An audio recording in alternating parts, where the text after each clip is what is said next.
There is a particular stillness to the woods before full daylight, the sort that presses on a man's chest like an unspoken question. I stood for a moment beside the Honda Pioneer, listening to the world breathe. Somewhere a barred owl gave its last hoot of the night shift, and a whippoorwill announced the change over the morning. Mist hung in tatters along the low ground, catching on the high brown grass and vanishing as the sun climbed. I backed the Pioneer off the trailer, secured the Tacoma, and began my journey down what had once been the El Dorado and Bastrop tram line. It wasn't much to look at from the highway, just a ragged gap in the tree line. But once you slipped into it, you could feel its intention.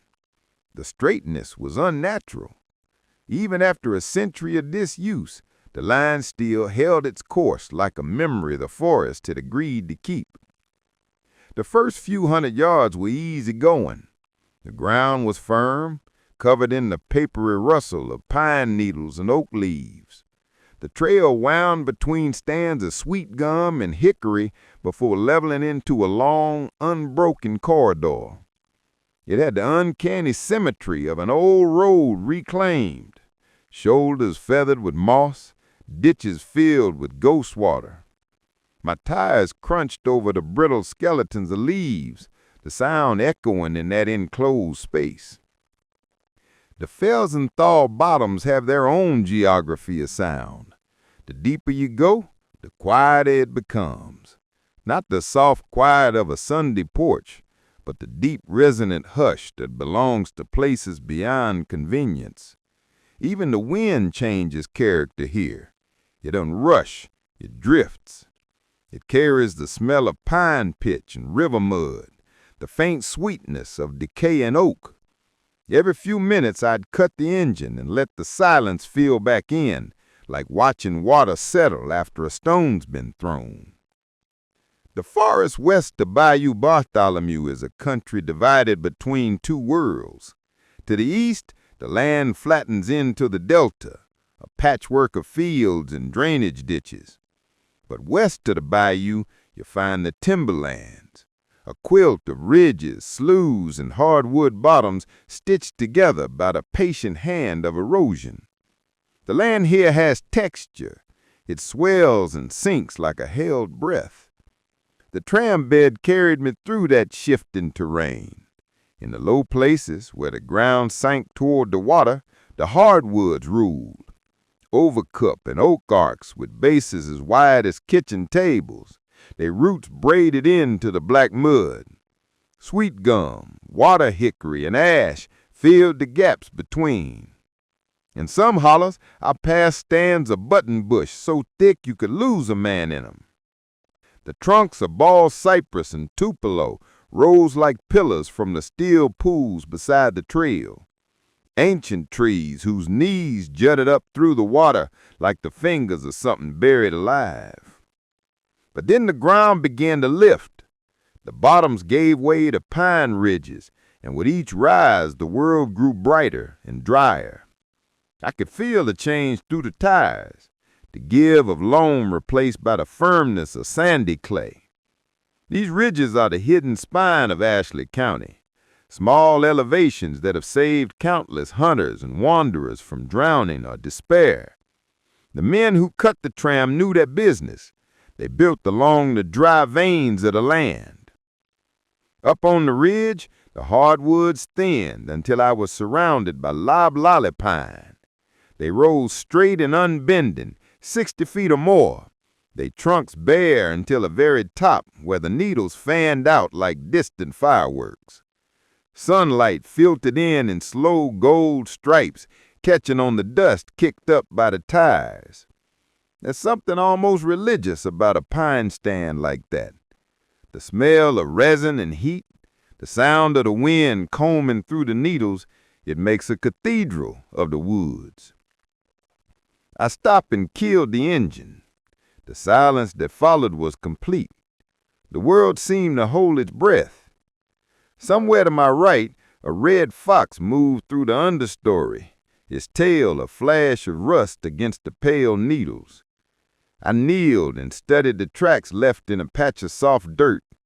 Deer, raccoon, and the small, perfect prints of a wild turkey.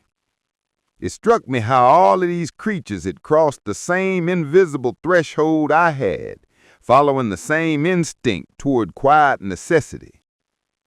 Far overhead came the sharp cry of a Cooper's hawk, cutting through the stillness like a clean tear in fabric. It was a living punctuation mark, an exclamation in the grammar of the forest. The hawk's voice faded, and for a long time there was nothing, just the hum of insects and the slow drip of condensation from the pine needles above. I took a long swallow from the thermos, the coffee scalding but steadying. My hands, which had once written invoices and shaken hands in fluorescent offices, now held something worth the burn. There's a satisfaction in drinking coffee made bitter on purpose, the kind that sharpens the edge of your thoughts. I thought of the bird I sought, the red-cockaded woodpecker, and how particular its requirements were. Mature pine, open canopy, minimal undergrowth, a forest old enough to remember, yet managed enough to survive. A paradox, much like the people who live in its shadow. Every tree had a story of endurance carved into its rings, though none would tell it easily. I considered, not for the first time, that perhaps my search for the bird was less about sighting it than about learning to see the forest differently.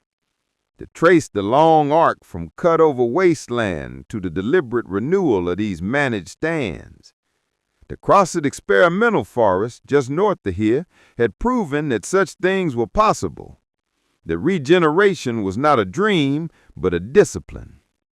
Somewhere behind me, a woodpecker struck, a quick, deliberate series of taps. I froze. My heart caught in that ancient rhythm of pursuit and hope. But when I lifted the binoculars, I saw only the empty bark of a pine glinting where sap had bled through. Whether it had been the bird I sought or one of its less notable cousins, I couldn't tell. Still, the sound lingered in the air, bright and promising. I noted the location on my map, folding the paper carefully along its old creases. The tram bed stretched ahead of me, a narrow seam between ridges. The sunlight fell in long, slanted shafts, and the day was warming quickly. My next goal was a small creek crossing where the map showed a widening, perhaps a good place to stop, rest, and make a few notes. I climbed back into the Pioneer, started the engine, and felt the machine come alive under my hands. The hum of it was comforting, a reminder that I still belonged, however tenuously, to the modern world. The woods accepted me as an interruption, polite, temporary, tolerated so long as I moved quietly.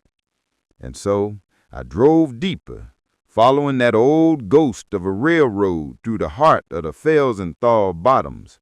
I did not yet know what waited for me on the far side of that creek, only that I was going somewhere no salesman's map had ever promised, and the reason, once set in motion, has a way of finding company in the most improbable places.